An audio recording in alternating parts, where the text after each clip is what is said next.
আল্লাহ রাসূল সাল্লাল্লাহু আলাইহি সাল্লাম একটা ভরা মজলিসে বললেন, এখন এক সাহাবী এসে এখানে বসবে, এই সাহাবীটা জান্নাতি। সব সাহাবারা অবাক, না জানি তিনি কার কথা বললেন। সবাই দেখতে পেলেন ইন দ্য মিন টাইম এক আনসারী সাহাবী এসে এই জায়গাটাতে বসলো। তার কয়েকদিন পরে আরেকটা ভরা মজলিসে আল্লাহ রাসূল বললেন, এখন এই মাত্র এক সাহাবী এসে এখানে বসবে, এই সাহাবীটা জান্নাতি। ঠিক ওই দিনও ওই আনসারী সাহাবীটা এসে ওইখানে বসেছে। আবার কয়েকদিন পরে আল্লাহ রাসূল সাল্লাল্লাহু আলাইহি ওয়াসাল্লাম বললেন, এই মুহূর্তে এই মজলিসে এমন এক সাহাবী ঢুকবে, এই সাহাবীটা জান্নাতি। সবাই খেয়াল করে দেখলো, ওই যে আনসারী সাহাবীর কথা রাসূল সাল্লাল্লাহু আলাইহি ওয়াসাল্লাম আগে বলেছিলেন, ওই সাহাবী এসে ইন দ্য মিন টাইম ওই জায়গায় বসেছে। চিল্লায় পড়েন সুবহানাল্লাহ। সব সাহাবীরা অবাক হয়ে গেলেন। ঘটনা কি? কি এমন গোপন আমল করে এই সাহাবী, যে গোপন আমলের কারণে তিনটা ভরা মজলিসে বিশ্বনবী এই সাহাবীকে বললেন জান্নাতি। সাইয়েদনা আব্দুল্লাহ ইবনে আমর ইবনুল আস গোপন তথ্য বের করার জন্য এই সাহাবীর বাড়িতে চলে যেয়ে সাহাবীকে সালাম দিয়ে বললেন, ও আনসারী সাহাবী, আমার বাবার সাথে আমার ঝগড়া হয়েছে, আমি 3 দিনের জন্য তোমার বাড়িতে মেহমান হতে চাই। কয়দিনের জন্য? 3 দিন। ওই আনসারী সাহাবী বলল, আহলান ওয়া সাহলান, খুশ আমদেদ, আপনি আমার মেহমান হবেন, এটা তো আমার সৌভাগ্য। আসেন, থাকেন, এই ঘরে আমি থাকি, এই ঘরটা ফাঁকা, আপনি এখানে থাকেন। এবার আব্দুল্লাহ ইবনে আমর ইবনুল আস খেয়াল করলেন কোন গোপন আমল করে কিনা, কোন নেক আমল আছে কিনা এই সাহাবীর, যে কারণে তিনবার বিশ্বনবী এই সাহাবীরে জান্নাতি বলেছে। 3 দিন টানা 3 দিন লক্ষ্য করার পরে সাইয়েদনা আব্দুল্লাহ ইবনে আমর ইবনুল আস এই সাহাবীর মধ্যে তেমন বিশেষ কোনো নেক আমল, গোপন আমল আর দেখতে পায় নাই। 3 দিন যখন শেষ, যাওয়ার পথে বলে, ভাই আসলে আমার আব্বার সাথে আমার তেমন কোনো ঝগড়া টগড়া হয় নাই।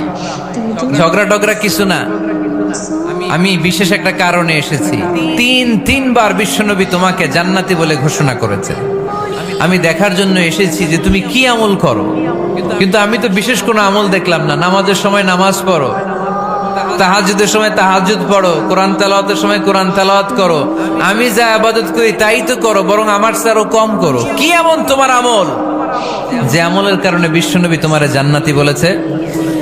সাহাবীটাকে বলে, আব্দুল্লাহ, আমার জীবনে বিশেষ কোনো আমল নাই, এমন কোন আমল আমি আমার জীবনে করি নাই যে আমলের কারণে বিশ্বনবী আমারে জান্নাতি বলে ঘোষণা দিতে পারে।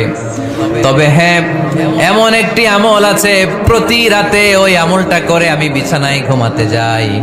প্রতি রাতে এশার নামাজের পরে আমি যখন আমার বিছানায় ঘুমাতে যাই, আমি আমার অন্তরে কারো ব্যাপারে কোনো ঘৃণা, কোনো ক্ষোভ আমার অন্তরে পুষে রাখি না। সুবহানাল্লাহ পড়েন।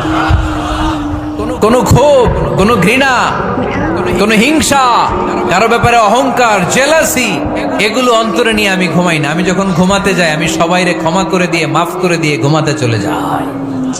হয়তো এই আমলটা আল্লাহ তাআলার কাছে অত্যন্ত প্রিয় হতে পারে, এই কারণেই হয়তো বিশ্বনবী আমাকে জান্নাতি বলে ঘোষণা করেছে। চিল্লায় পড়তে হবে আল্লাহু আকবার।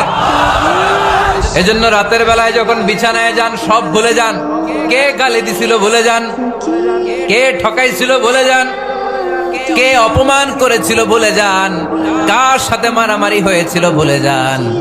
বিছানায় যাওয়ার আগে সবাইরে মাফ করে দিয়ে একটা প্রশান্ত আত্মা নিয়ে ঘুমাতে যান। ওই সাহাবীর মতো আপনারও জান্নাতি বানাবে কে?